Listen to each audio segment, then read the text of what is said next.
Can you go over how Trample interacts with damage multiplying effects? I can do that. Let's say you control a Furnace of Wrath. If a source would deal damage to a creature or player, it deals double that damage to that creature or player instead. You then choose to attack with Kavu Monarch, which has Trample. I choose to block with a 2/2. How do you think this will play out? Well, since Trample requires me to assign lethal to the blocker before I can assign damage to the player, I could assign 1 damage to the 2/2, that gets doubled, and then 2 to the player, which also gets doubled, dealing 4 damage to the player due to Trample. Unfortunately, that is not how this works. Effects that would affect the damage a creature would deal, as with Furnace of Wrath's ability, don't change the amount of combat damage creatures assign. Trample applies on assignment, Furnace of Wrath's damage dealing applies as the damage is dealt. You would still need to assign lethal damage, and this would not take into account the damage doubling.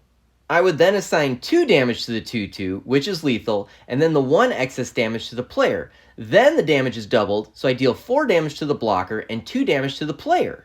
That's right! Glad that this makes more sense now.